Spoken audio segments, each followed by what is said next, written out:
The wedding weekend was meant to be our little escape. A peaceful break from deadlines and routines set against a stunning countryside backdrop where my cousin was getting married. The venue lay between rolling green hills and towering oaks, the kind of place that makes the world feel quiet again. Jenna, my wife, had been buzzing with anticipation. She'd picked out our clothes weeks ahead like it was some kind of gala, kept going on about how good it would be for us to step away from the noise of the city and breathe in something softer, something still. I believed we were solid, no recent arguments, no distance that couldn't be explained by late nights and work fatigue. Just the regular rhythm of a couple surviving the grind, but something shifted the moment we stepped onto the grounds. It wasn't obvious, not at first, just a strange chill under the surface, like how the air changes before a storm. Jenna's mood flipped almost instantly. She lit up, but not for me. It was for him. He was tall, polished in that effortless way that doesn't try too hard.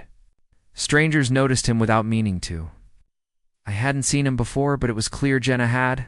The way her eyes lingered on him, the private way they talked at the bar told me enough. Saw them standing to close her laugh a little too. When I asked who he was, she waved her hand. All casual charm. Just an old friend, she said. Nothing serious ages ago. But that phrase, nothing serious, got under my skin. Because all night I watched them like they were dancing around a memory only they shared, whispering while the room got loud, brushing past each other with little touches that weren't accidental. There was a rhythm in their connection that didn't belong to strangers. I didn't make a scene. It was a wedding after all, and I wasn't going to be that guy. But something primal in me knew something was wrong. Jenna didn't look like a woman running into an old friend. She looked like someone finding something she thought she'd lost. Stayed close, watched her from a distance, without drawing attention. But then she disappeared. One moment, she was laughing during the toast, and then her seat was empty. I waited a while, then I went looking. The garden was quiet. String lights swayed gently. I checked all the places guests had been slipping away. Still nothing. But then I heard a low laugh, too familiar coming from behind the barn. I followed the sound, my chest already bracing for what I didn't want to see but couldn't avoid. And there they were, Jenna in his arms, kissing him with a kind of intensity that doesn't come from curiosity or accident. This was history, intimate, practiced and raw. It wasn't new, it was resumed.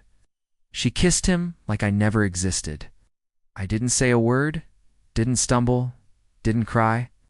I just stood there numb.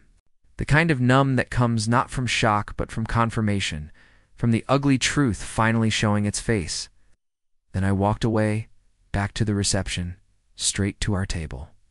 I took my keys and left. No big goodbye. She didn't even notice. I was gone. By the time I got home, I was already packing a bag.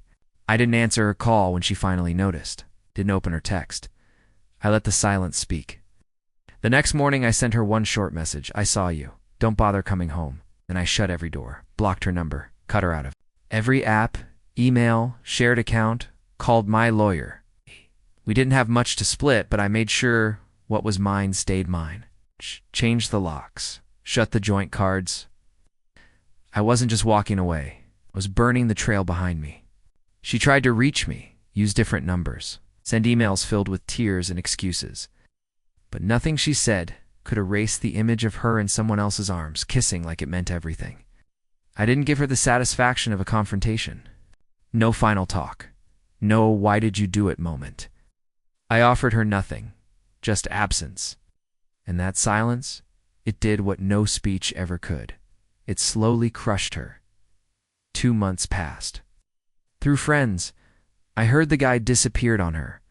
Turns out he wasn't trying to build anything, just wanted to revisit a fantasy. When he was done, he ghosted her completely. Left her broken, confused, abandoned. The story of what happened at the wedding started making its way around.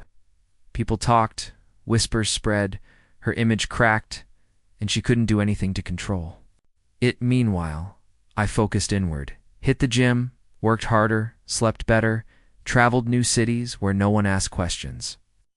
I started to feel clear again, like I was breathing real air for the first time in years. I even got a promotion at work. Things that once felt out of reach became natural.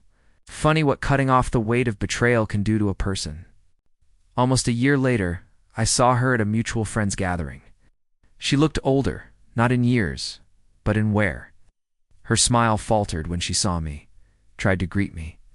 I gave her a cold nod and kept walking. That moment was all she got. And oh, revenge plot. It's no public humiliation, just the consequences of her own actions. Finally catching up, she destroyed everything with one kiss.